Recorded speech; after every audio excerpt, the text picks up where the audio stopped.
औरत के लिए 5 कपड़े हैं। तो मर्द के लिए 3 कपड़े हैं, उनमें एक कमीज या कफनी है। मर्द की कफनी को मोंडे से चीरा जाता है और ये इतनी लंबी हो कि दोनों जानब घुटनों के नीचे तक हो।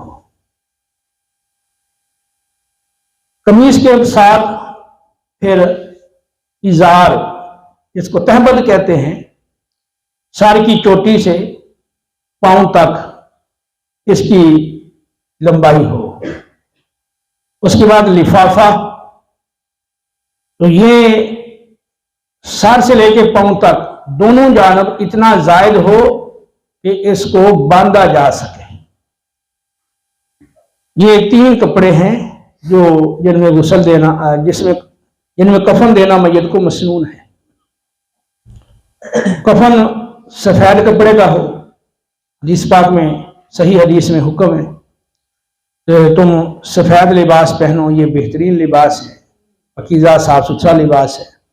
और अपने मुर्दों को सफेद कपड़ों में कफन दो। जरूरी नहीं लेकिन सफेद होना बेहतर है। और ये 3 मर्द के लिए कपड़े मसनून हैं। सबसे पहले लिफाफा, जो बड़ी चादर है, इसको बिछाया जाए। फिर उसके बाद जो उससे छोटी चादर है, इजार तहमद जिसको कहते हैं, उसको ऊपर बिछाया जाए। फिर कफनी रखी जाए, कमीज। फिर मैयत को उस पर बिठाकर तो पहले वो कमीज पहनाई जाए, गर्दन से लेके गर्दन से लेके घुटनों के नीचे तक दोनों जानब आगे पीछे कमीज या कफनी बराबर होनी चाहिए। उसके बाद लेटाया जाए और चादर को लपेटा जाए। पहले बाईं जानिब लपेटी जाए, फिर दाईं जानिब लपेटी जाए ताकि दाईं जानिब ऊपर रहे। फिर उसके बाद बड़ी चादर, उसको भी इसी तरह पहले बाईं जानिब लपेटी जाए, फिर दाईं जानिब लपेटी जाए ताकि दाईं जानिब ऊपर रहे।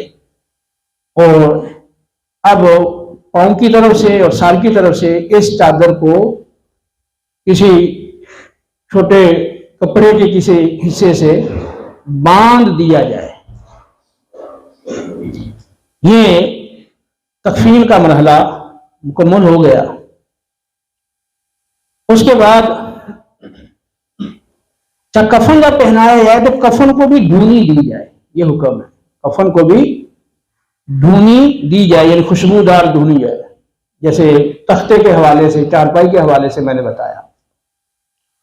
और ये जब ये कफन पहनाया जाए तो उससे पहले उसको खुशबू लगाई जाए, दाढ़ी को खुशबू लगाई जाए। जो खास तौर पे मवाज़े सुजूद हैं, सजदे की हालत में जो आज़ा नीचे लगते हैं, जैसे पेशानी, नाक है, दोनों हाथ हैं, दोनों पाँव में घुटने हैं, इन पे कफूर लगाया जाए और फिर ये कफन पहनाया जाए और दोनों तरफ से जो बड़ी चादर है उसको बांध दिया जाए।